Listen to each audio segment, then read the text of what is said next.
kembali lagi bersama kami dalam acara menjawab ayat Alkitab yang sering diputarbalikan. Dan masih bersama saya Daniel. Dan pada hari ini saya tidak sendiri, saya ditemani oleh narasumber kita pada hari ini, ya Bapak Gembala Kurnia Kristanto.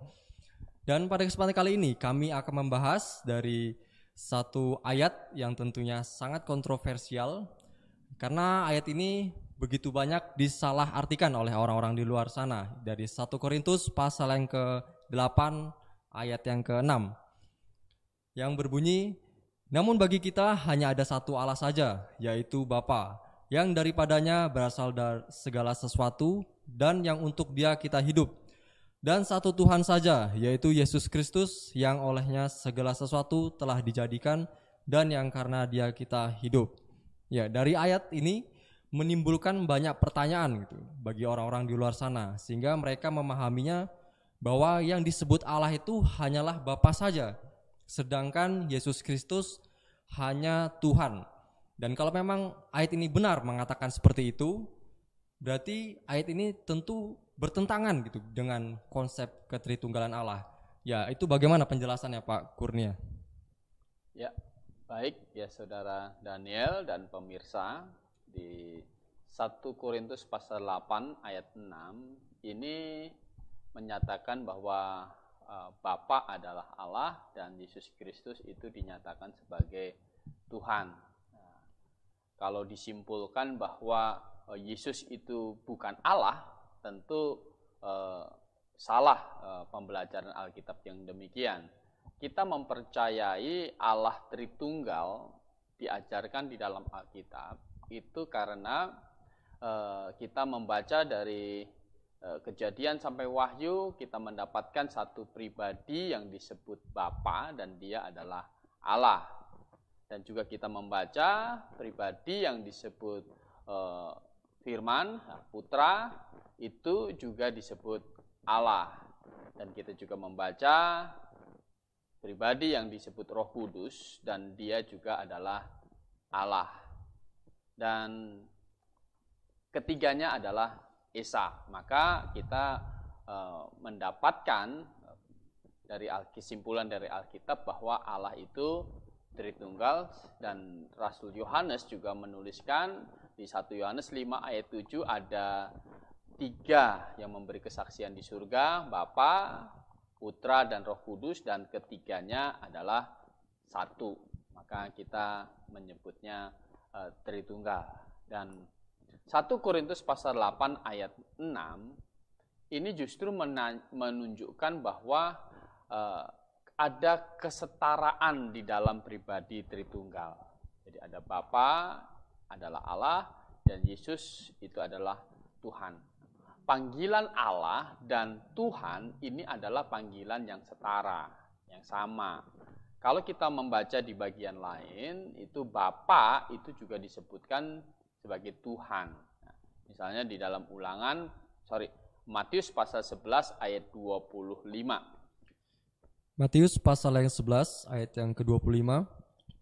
Pada waktu itu berkatalah Yesus, Aku bersyukur kepadamu, Bapa, Tuhan langit dan bumi, karena semuanya itu engkau sembunyikan lagi orang bijak dan orang pandai, tetapi engkau nyatakan kepada orang kecil. Ya, jadi di sini Yesus Kristus menyatakan bahwa Bapa itu adalah Tuhan langit dan bumi. Jadi Bapa disebut sebagai Tuhan, begitu.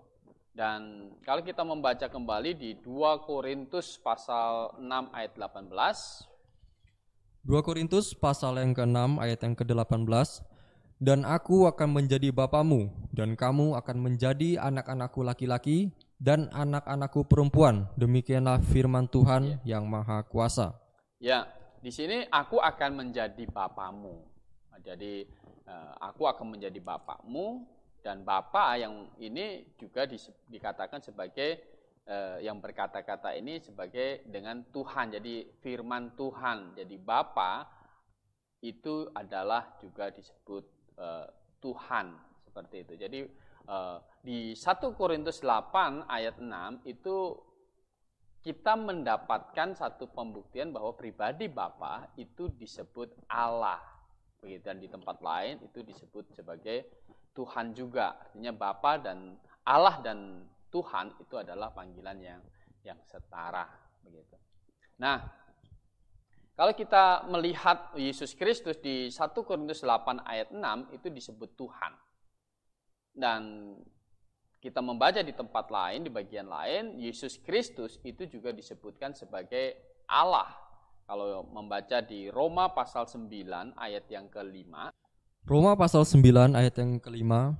Mereka adalah keturunan bapa-bapa leluhur yang menurunkan Mesias dalam keadaannya sebagai manusia, yang ada di atas segala sesuatu. Ia adalah Allah yang harus dipuji sampai selama-lamanya. Ya. Jadi bicara tentang Mesias, ini dikatakan sebagai Allah yang harus dipuji. Jadi Yesus Kristus itu dinyatakan di Roma 9 ayat 5 sebagai Allah yang harus dipuji sampai selama-lamanya. Jadi Allah yang harus dipuji sampai selama-lamanya. Jadi di 1 Korintus 8 ayat 6 disebut Tuhan, di Roma pasal 9 ayat 5 Yesus itu disebutkan Allah yang harus dipuji untuk selama-lamanya. Nah, kita membaca lagi di dalam Titus pasal 2 ayat 13. Titus pasal 2 ayat yang ke-13. Dengan menantikan penggenapan pengharapan kita yang penuh bahagia dan penyataan kemuliaan Allah yang maha besar dan juru selamat kita Yesus Kristus. Ya, jadi Yesus Kristus di sini disebutkan sebagai juru selamat dan juga Allah yang maha besar.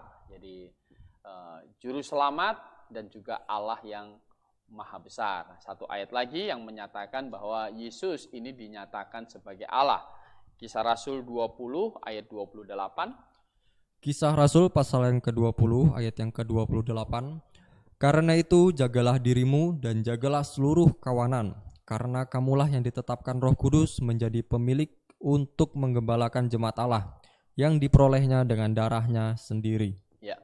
Jadi jemaat itu disebutkan sebagai milik Allah, maka disebut jemaat Allah. Dan jemaat Allah ini diperoleh Allah dengan darah, kalau lembaga Alkitab kita menyebutkan darah anaknya, tapi di KJV yang diterjemahkan berdasarkan bahasa asli Textus Receptus, bahasa Yunaninya, dari bahasa Yunani, itu dengan darahnya sendiri, jadi tidak ada kata anak.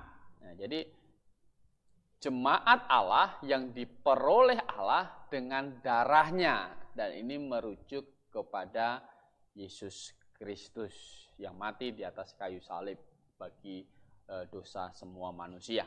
Begitu. Nah, jadi 1 Korintus 8 ayat 6 kita melihatnya sebagai ini satu ayat yang menyatakan bahwa pribadi Allah, pribadi Bapa itu disebut sebagai Allah, dan panggilan Allah dan Tuhan ini adalah panggilan yang setara. Jadi Bapa bisa disebut Allah dan juga disebut Tuhan. Yesus Kristus disebutkan Tuhan dan juga disebutkan Allah. Jadi ini adalah panggilan yang setara dan menyatakan bahwa di dalam Tritunggal itu ada pribadi yang dibedakan. Ada Bapa, ada Firman, ada Yesus Kristus, dan ada Roh Kudus, dan ketiganya adalah satu. Inilah pengajaran yang alkitabiah tentang Allah. Demikian.